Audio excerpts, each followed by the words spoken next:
Gulf ಯುದ್ಧ ಅಂತ್ಯ ಆಗೋದು ಯಾವಾಗ ಎನ್ನುವ ಪ್ರಶ್ನೆಗೆ ಹುಟ್ಟುಹಬ್ಬದ ದಿನವೇ ಟ್ರಂಪ್ ಗಿಫ್ಟ್ ಕೊಡ್ತಾರಾ ಏನೋ ಉತ್ತರ ಸಿಗ್ತಾ ಇದೆ. ಅಮೆರಿಕ ಇರಾನ್ ಶಾಂತಿ ಒಪ್ಪಂದಕ್ಕೆ ಇವತ್ತೇ ಸಹಿ, ಸಂಧಾನಕ್ಕೆ ಸಹಿ ಹಾಕ್ತೀವಿ ಅಂತ ಟ್ರಂಪ್ ಘೋಷಣೆ ಮಾಡಿದ್ದಾರೆ. ಬರ್ತ್ಡೇಗೂ ಒಂದು ದಿನ ಮೊದಲು ಈ ಮಹತ್ವದ ಮಾಹಿತಿ ಹಂಚಿಕೊಂಡಿದ್ದಾರೆ. 80ನೇ ವಸಂತಕ್ಕೆ ಕಾಲಿಡ್ತಿರುವ ಅಮೆರಿಕ ಅಧ್ಯಕ್ಷ ಟ್ರಂಪ್ ತಮ್ಮ ಬರ್ತ್ಡೇಗೆ ಈ ಗಿಫ್ಟ್ ಕೊಡ್ತಿದ್ದಾರೆ. ಇರಾನ್ ಅಮೆರಿಕ ಶಾಂತಿ ಒಪ್ಪಂದದ ಬಗ್ಗೆ ಟ್ರಂಪ್ ಏನು ಸುಳಿವು ಕೊಟ್ಟಿದ್ದಾರೆ. ಇದು ಜಗತ್ತಿಗೆ ಯುದ್ಧದಿಂದ ನಲುಗ್ತಾ ಇರುವಂತಹ ಈ ಸಂದರ್ಭದಲ್ಲಿ ಗುಡ್ ನ್ಯೂಸ್ ಆಗತ್ತಾ? ಒಪ್ಪಂದ ಜಾರಿಗೆ ಬಂದ ನಂತರ ಹಾರ್ಮುಜ್ ಓಪನ್ ಆಗುತ್ತೆ ಎಂದಿದ್ದಾರೆ ಟ್ರಂಪ್. ಹಾರ್ಮುಜ್ ಜಲಸಂಧಿ ಒಪ್ಪಂದ ಜಾರಿಗೆ ಬರ್ತಾ ಇದ್ದಂತೆ ತಕ್ಷಣವೇ ಎಲ್ರಿಗೂ ಮುಕ್ತವಾಗಲಿದೆ ಅಂತ ಟ್ರೂತ್ ಪೋಸ್ಟ್ನಲ್ಲಿ ಹಂಚಿಕೊಂಡಿದ್ದಾರೆ. ಒಂದೊಮ್ಮೆ ಈ ಒಪ್ಪಂದ ಆಗೋದಾದ್ರೆ ಆ ಒಪ್ಪಂದ ಹೇಗಿರುತ್ತೆ ಅಂತ ನೋಡ್ತಾ ಹೋದ್ರೆ ವರ್ಚುವಲ್ ರೂಪದಲ್ಲಿ ಈ ಒಪ್ಪಂದಕ್ಕೆ ಅಮೆರಿಕ ಮತ್ತು ಇರಾನ್ ಸಹಿ ಹಾಕಲಿವೆ. ಟ್ರಂಪ್ ಅಧಿಕೃತ ವೇಳಾಪಟ್ಟಿಯಲ್ಲಿ ಸಹಿ ಉಲ್ಲೇಖ ಇಲ್ಲ. ಕೊನೆ ಕ್ಷಣದಲ್ಲಿ ಒಪ್ಪಂದದ ಸಮಯ ಸೇರ್ಪಡೆಯಾಗೋ ಸಾಧ್ಯತೆ ಇದೆ. ಈ ಒಪ್ಪಂದ ಐತಿಹಾಸಿಕ ರಾಜತಾಂತ್ರಿಕ ಯಶಸ್ಸು ಅಂತಿದ್ದಾರೆ ಟ್ರಂಪ್. ಇರಾನ್ ಅಣ್ವಸ್ತ್ರ ಹೊಂದೋದನ್ನ ತಡೆಯೋದಕ್ಕಾಗಿ ಒಪ್ಪಂದ. ಇರಾನ್ಗೆ ಈಗ ಅಣ್ವಸ್ತ್ರ ಹೊಂದೋ ಆಸಕ್ತಿನೇ ಇಲ್ಲ ಅಂತ ಟ್ರಂಪ್ ಹೇಳಿಕೆ ಕೊಡ್ತಾ ಇದ್ದಾರೆ. 2015ರಲ್ಲಿ ಒಬಾಮಾಗೆ ಒಪ್ಪಂದ ಮಾಡಿಕೊಂಡಿದ್ದಕ್ಕೆ ಟ್ರಂಪ್ ಟಾಂಗ್ ಕೊಟ್ಟಿದ್ದಾರೆ. ಒಬಾಮಾ ಮಾಡಿದಂತಹ JCPOA ಒಪ್ಪಂದಕ್ಕಿಂತಲೂ ಇದು ಉತ್ತಮ, ಅಂತಿಮ ಸಹಿ ಬಿದ್ದ ಬಳಿಕ ಇದುವೇ ಅತ್ಯುತ್ತಮ ಒಪ್ಪಂದ ಆಗತ್ತೆ ಅಂತ ಟ್ರಂಪ್ ಹೇಳ್ಕೊಂಡಿದ್ದಾರೆ. ನಮ್ಮ ಪ್ರತಿನಿಧಿ ಹರೀಶ್ ಈ ಬಗ್ಗೆ ಇನ್ನಷ್ಟು ಡೀಟೇಲ್ಸ್ ಕೊಡ್ತಾ ಹೋಗ್ತಾರೆ. ಲೈವ್ ನಲ್ಲಿ ಜಾಯ್ನ್ ಆಗಿದ್ದಾರೆ.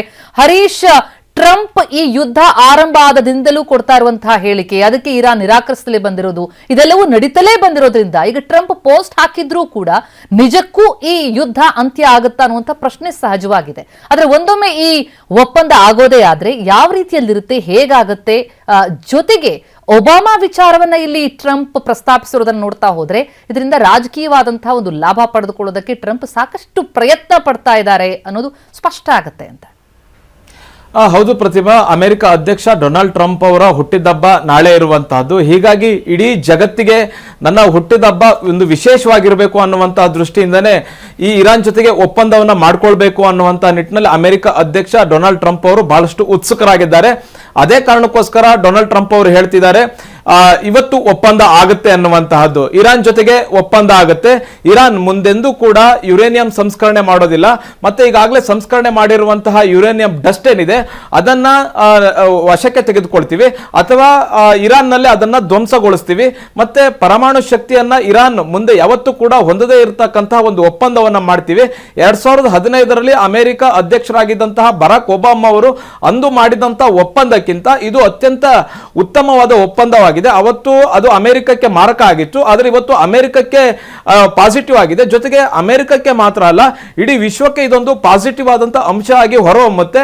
ಇದನ್ನ ಅಮೆರಿಕ ಅಧ್ಯಕ್ಷನಾಗಿ ನಾನು ಡೊನಾಲ್ಡ್ ಟ್ರಂಪ್ ನಾನು ಈ ಒಂದು ಒಪ್ಪಂದವನ್ನ ಮಾಡ್ಕೊಳ್ತಾ ಇದ್ದೀನಿ, ಇದೊಂದು ಐತಿಹಾಸಿಕ ಒಪ್ಪಂದ ಅನ್ನುವಂತ ನಿಟ್ಟಿನಲ್ಲಿ ಅಮೆರಿಕ ಅಧ್ಯಕ್ಷ ಡೊನಾಲ್ಡ್ ಟ್ರಂಪ್ ಅವರು ಹೇಳ್ತಾ ಇದ್ದಾರೆ. ಆದ್ರೆ ಇರಾನ್ ನಿಂದ ಇದಕ್ಕೆ ದ್ವಂದ್ವ ರೀತಿಯಂತ ಹೇಳಿಕೆಗಳು ಬರ್ತಾ ಇದ್ದಾವೆ. ಕೆಲವು ಇರಾನ್ನ ರಾಜಕೀಯ ನಾಯಕರು ಹೇಳ್ತಾ ಇದ್ದಾರೆ ಈ ಒಪ್ಪಂದ ಆಗುತ್ತೆ ಅಂತ, ಆದ್ರೆ ಕೆಲವು ರಾಜಕೀಯ ನಾಯಕರು ಹೇಳ್ತಾ ಇದ್ದಾರೆ ಇದು ಒಪ್ಪಂದ ಆಗ್ಲಿಕ್ಕೆ ಸಾಧ್ಯ ಇಲ್ಲ, ನಾವು ಯುರೇನಿಯಂ ಶಕ್ತಿಯನ್ನ ಅಥವಾ ಯುರೇನಿಯಂ ಸಂಸ್ಕರಣೆಯನ್ನ ನಾವು ಮುಂದುವರಿಸಬೇಕು, ಮತ್ತೆ ಪರಮಾಣು ಶಕ್ತಿಯಾಗಿ ಹೊಮ್ಮುವಂತಹ ಒಂದು ರಾಷ್ಟ್ರ ಆಗಿ ಇರಾನ್ ಇರಬೇಕು. ಮುಂದೆ ಬೇರೆ ಯಾವುದೇ ರಾಷ್ಟ್ರದ ಬೆದರಿಕೆ ನಮ್ಮ ದೇಶದ ಮೇಲೆ ಇರಬಾರ್ದು. ಹಾಗಾಗಿ ನಾವು ಶಕ್ತಿಶಾಲಿಯಾಗಿ ವಿಶ್ವದ ಮುಂದೆ ನಿಂತ್ಕೊಳ್ಬೇಕು ಅಂತಂದ್ರೆ ನಾವು ಪರಮಾಣು ಶಕ್ತಿಯನ್ನ ಹೊಂದುವಂತಹ ರಾಷ್ಟ್ರ ಆಗ್ಲೇಬೇಕು ಅನ್ನುವಂತಹ ನಿಟ್ಟಿನಲ್ಲಿ ಇರಾನ್ ಕೂಡ ಒಂದು ಕಡೆ ವಾದ ಮಾಡ್ತಿದೆ. ಇವತ್ತು ವರ್ಚುವಲ್ ಆಗಿ ಸಭೆ ನಡೆಯುತ್ತೆ ಅನ್ನುವಂಥದ್ದನ್ನ ಅಮೆರಿಕದ ಶ್ವೇತಭವನದ ಅಧಿಕಾರಿಗಳು ಹೇಳ್ತಾ ಇದ್ದಾರೆ.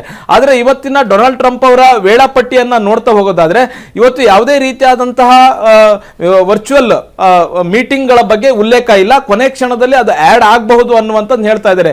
ಸಾಕಷ್ಟು ಗೊಂದಲಗಳಿವೆ.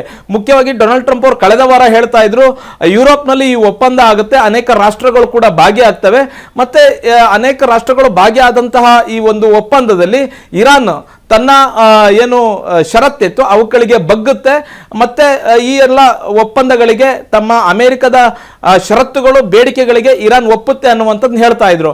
ಆದರೆ ವರ್ಚುವಲ್ ಮೀಟಿಂಗ್ ನಡೆಯುತ್ತೆ, ಅದು ಎಷ್ಟೊತ್ತಿಗೆ ನಡೆಯುತ್ತೆ, ಇರಾನ್ನಿಂದ ಯಾರ್ಯಾರು ರಾಜಕಾರಣಿಗಳು ಭಾಗಿಯಾಗ್ತಾರೆ, ಅಮೆರಿಕದಿಂದ ಯಾರ್ಯಾರು ರಾಜಕಾರಣಿಗಳು ಭಾಗಿಯಾಗ್ತಾರೆ, ಅಥವಾ ಬೇರೆ ದೇಶದ ಪ್ರತಿನಿಧಿಗಳು ಯಾರು ಭಾಗಿಯಾಗ್ತಾರೆ, ಇದಕ್ಕೆ ಯಾರು ಸಾಕ್ಷಿ ಆಗ್ತಾರೆ ಅನ್ನುವಂಥದ್ರ ಬಗ್ಗೆ ಯಾವುದೇ ರೀತಿಯಾದಂತಹ ಒಂದು ಸ್ಪಷ್ಟತೆ ಸಿಕ್ಕಿಲ್ಲ. ಇನ್ನು ಬಹುಮುಖ್ಯವಾಗಿ ಇದು ಒಪ್ಪಂದ ಅಂತಂದ್ರೆ ಇವತ್ತೇ ಮುಗಿಯೋದಿಲ್ಲ. ಇನ್ನು ಮುಂದಿನ 60 ದಿವಸಗಳ ಕಾಲ ಒಂದೊಂದೇ ಅಂಶಗಳ ಬಗ್ಗೆ ಸಹಿ ಹಾಕುವಂತಹ ಸಾಧ್ಯತೆ ಇದೆ. ಇದು ಸುದೀರ್ಘವಾಗಿ ನಡೆಯುತ್ತೆ. ಡೊನಾಲ್ಡ್ ಟ್ರಂಪ್ ಅವರು ಹೇಳಿದ್ದಾರೆ, ಈ ಒಪ್ಪಂದ ಆಯ್ತು ಅಂತಂದ್ರೆ ಹರ್ಮುಜ್ ಜಲಸಂಧಿಯಲ್ಲಿ ಯಾವುದೇ ರೀತಿಯ ಸಂಘರ್ಷ ಇರೋದಿಲ್ಲ, ಎಲ್ಲ ಹಡಗುಗಳು ಸರಾಗವಾಗಿ ಸಾಗಬಹುದು, ಇಡೀ ವಿಶ್ವಕ್ಕೆ ಇದೊಂದು ರಿಲೀಫ್ ಸಿಗುತ್ತೆ ಅನ್ನುವಂಥದ್ದನ್ನು ಹೇಳ್ತಾ ಇದ್ದಾರೆ. ಒಪ್ಪಂದ ಆಗ್ಬೇಕು, ಒಪ್ಪಂದ ಆದ ಬಳಿಕ ಅಷ್ಟೇ ಇದು ಎಲ್ಲದಕ್ಕೂ ಒಂದು ಸ್ಪಷ್ಟತೆ ಸಿಗುತ್ತೆ. ಒಂದ್ ಕಡೆ ಇರಾನ್ನಿಂದಲೂ ದ್ವಂದ್ವ ಹೇಳಿಕೆಗಳಿವೆ, ಅಮೆರಿಕದಿಂದಲೂ ಕೂಡ ಇಂತಹ ಅನೇಕ ಹೇಳಿಕೆಗಳು ಬಂದಿರುವಂತಹದ್ದು ಒಪ್ಪಂದದ ಬಗ್ಗೆ. ಆದ್ರೆ ಒಂದು ಒಪ್ಪಂದ ಆದ ಬಳಿಕ ಅಷ್ಟೇ ಒಂದು ಸ್ಪಷ್ಟತೆ ಸಿಗುತ್ತೆ ಪ್ರತಿಮಾ.